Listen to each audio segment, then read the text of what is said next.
الحمد لله رب العالمين والعاقبة للمتقين والصلاة والسلام على رسوله محمد وعلى آله وأصحابه أجمعين. أما بعد فأعوذ بالله من الشيطان الرجيم. بسم الله الرحمن الرحيم.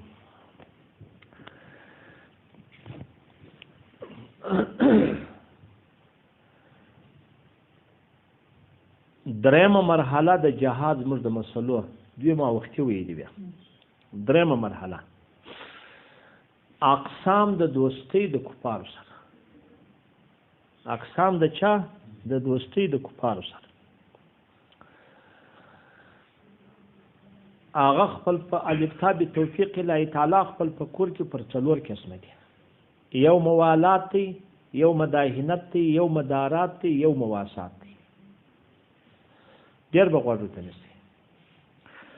موالات دغه ته وایي چې سړی د کافر سره داسې دوستي وکړي چې د کافر دین یې خوښ وي، د کافر قانون یې خوښ وي. دا په اتفاق دا سړی د اسلام وځي، رضا په کفر، رضا په قانون د کفر دی. دا سړی د اسلام وځي، دا کافر دی. په آیات کریمه کې شعار صدایاتونه راځي که چا دوستي د کفارو سره وکړه منکم ستاسو په هو منهم، دا د کافرانو سره دی. دا هغه ته وایي چې رضا په کفر وي. څوک وي؟ رضا په کفر وي. خو هغه د زړه کار دی، موږ ته معلومات نشته. دوهم سره چې دی هغه مداهنت دی. مداهنت دغه ته وایي چې هغه د کفر قانون یې نه وي خوښ، خو د کفر ډلې غټه کړې وي. هغه غټه کړې وي. په څه شي غټه کړې وي؟ هغه دا دی چې پر د باعث شي وي، پیسې وي. پر د باعث شي وي، د پیسو دپاره ورځي، د ریاست دپاره ورځي. د چا دپاره ورځي؟ د پیسو دپاره ورځي یا د چا دپاره ورځي؟ هغه د ریاست دپاره ورځي. دغه الفاظ ته کوم خدای په دې خبره باندې به سر خلاص یا د پیسو او یا د چا یا د ریاست یا په وطن کې بدي وي، دا شان یې خوښ وي یا بلغلا ته فارغه کېږي، د دې دپاره ورځي. دا مداهنت دی. دا چې ډله ورغټه کړه د ده سره سم دم و، دا مداهنت دی. حکم یې د کافر بلکې تر کافر بدتر دی. کافر نه ورته ویل کېږي. مرګ یې هغه تر کافر لا ډېر خوندور دی. فرق یې دا دی په یو ځای کې که کافر سړي ته کلمه وویل ګودی تر هغه بالا دی. که کافر سړي ته کلمه وویل سړي ګیر کې کلمه وویل مرګ یې ناجایز دی، نه دی روا. او دی که راولاړ شو تاجر کې تر ګیر وروسته ویل زما توبه ده، درته دام جایز دی چې نیک ایله. داسې نه دی چې واجب دی چې خامخا بیا وژنې، خو دام جایز دی چې نیک ایله. یعنې هغه په دې خلاص نه کې، په دې امر کې. دا څوک دی؟ طالبانو. دا مداهنت دی. خو ډله چې غټه کړې وي د هغو دغه حکم دی. او نفس معاونت د مداهنت صورت یې پله د آیاتونو پر دې ځای درته وایم. مداهنت هغه په هېڅ وخت د اوقاتو کې د حربي کافر سره نه دی روا. دا خو لا پرېږده نفس معاونت. حتی وایي څه به کوي؟ هغه وایي دا ډوډۍ به لا نه ورپخېږي، حتی کې چلاخه شوه سوه نه به ورته لاخي. حتی که یې کالي و خیاط پې نه ورګنډي. خو دغه چې خیاط کالي ورګنډي ده ته، یا که یو داسې خیاطو چې وختي هم ګنډله اوس د وار یو جوړه پروا نه کوي. خو که داسې و چې خاص ده چې خیاطي خلاصه کړه یا ده چې نانوایي خلاصه کړه یا ده کار یې کوه کافر حربي کافر ته یې دا شان ورکول، دا ناجایز دي، ناروا دي. خو هغه څوک نه دی چې په ډله کې ورسره یې هغه مرګ یې روایي، هغه رقم نه دی. خو دا ناجایز کړه. ولې الله پاک څه وایي؟ زه وایم یا خدای وایي؟ بسم الله الرحمن الرحیم. اول یا ایها الذین آمنوا لا تتخذوا عدوی وعدوکم تلقون الیهم بالمودة وقد کفروا بما جاءکم من الحق یخرجون الرسول وإیاکم ان تؤمنوا. الله جل جلاله ویا کسانانو چې ایمان راوړي چې زما دشمن او ستاسو دشمن هغه د ځان لپاره دوست مه نیسئ. تاسو و دوی ته مودت و دوستي وراچوئ. او حال دا دی چې دوی ستاسې په هغه چې حق دی د جانبه څخه د خدای قرآن دی په هغه کافران دي. هغه چې ستاسې طرف ته تاسې ته راغلي د جانبه څخه د خدای رسول دی په هغه کافران دي.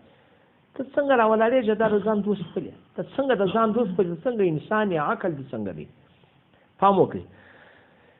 دا صورت ممتحنه دی. دا بل ته ګورئ. هر رقم مرسته دا خو مطلق داسو دوستي، هر رقم دوستي به صحیح. دا دغه دوستي دی چې مداهنت ډډې ورغټه کړي. دا بل ته ګورئ. بسم الله الرحمن الرحیم.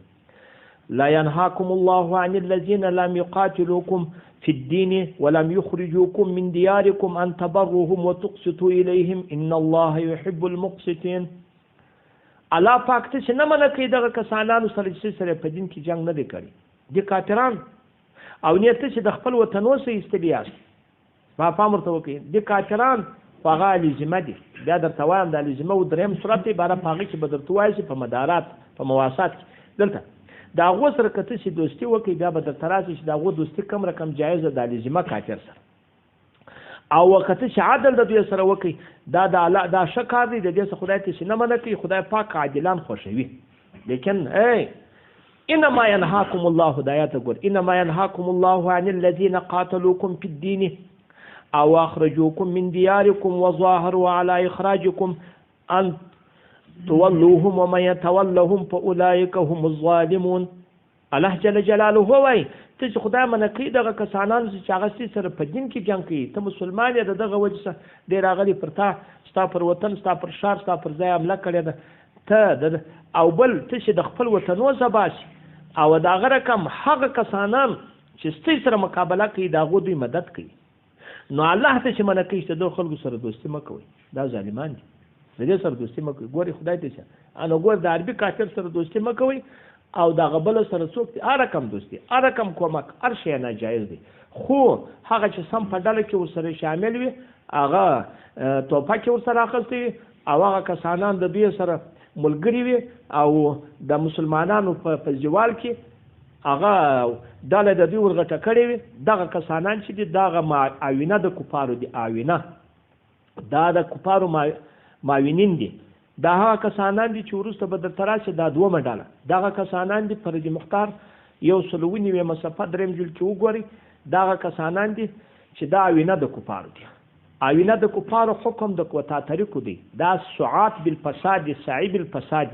دا کسانان دي چې دا کمرس ولا هغه به جنازه څوک نه ورمنځ به نه ورکوي، دا کمرسو مسلمانان سم خلک هغه 3 ورځې هغه زړیږي د زړېدو اجازه په ټول سعات بالفساد کې سوې ده، هغه په چا کې هم سوې ده په کوتا طریقو په دوی کې هم دا خپل سعات بالفساد دي. او دا هغه رقم دی هغه کسانان دي چې لمنځ جنازه و هغه خلک به نه ورکوي. او یو هغه پاچا دغه بیا وروسته خبره درته کوو دا جنازه و دا شان دا مداهنت شو. دریم کې مدارات دغه توای چې سره وخاند خدای دې راوله دا د عربي کافر سره د حربي چې په وطن حمله کړي په 2 ځای کې جایز دی او د ذمي کافر سره په 3 ځای کې جایز دی. خالي ور سره خاندم نور میډال نه دغه ټکر چې د عربي کافر سره هلته جایز دی کته چیر یو ځای ګیر کړي ته په بیرېدل چې اوس نه وژني یا میګری بار ور سره وخاند چې ځان ور کم خلاص کی.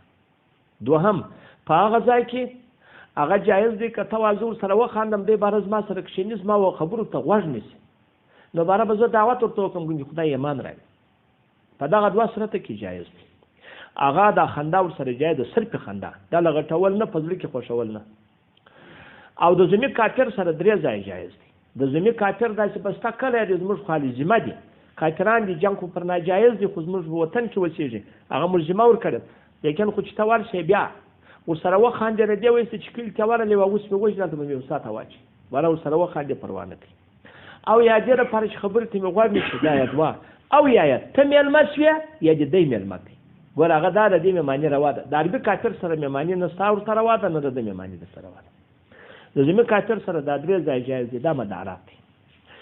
څلورم مواسات هم دغه توای چې د ذمي کافر سره هغه سړی کور زما د کور بغل ته دی زما همسایه دی زما کلی والا دی زما کوڅه والا دی د دوی سره فرمړې پښته د مړي جن دا دغه سم د مریض پښتنه ورسره کوه د مریض پښتنه یو وخت کې هغه یو کار سو ضرورت ورپر کوه او یو دیوال نه لري دیوال ورسموه یو ډوډۍ ته وخت را غواړه یو مرسته ورسره کوه په شاخ لاک خبري ورسره کوه. دا مواسات دا مطلق څوک دی جایز سر مخلاص کومنوس خلاص هغه د هندوان و په لشکرګاه کې مستبراله د دوی دغه ورابل شان ول میله کړی ده ما ورته طالبان فلمال غوښي وی غوښي دی خپل نه کولې ما فلمي خوري او نور بسکوټ دا شان چې دی خوري پروا نه کوي.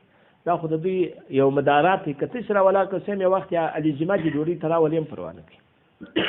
دا څو قسمه دي دا 4 قسمه دا اقسام سو دا ټول احکام القرآن د مولانا ظفر احمد عثماني 2 صفحه او د مفتي جمیل احمد صاحب هغه 5 جلد 280 حزب 2 او روح المعانی په 12 جلد 102 صفحه کې طالبانو دغه شی د مفتي دغه مولانا ظفر احمد عثماني په صحیح طریقه په اعلی درجه راځي والله سبحانه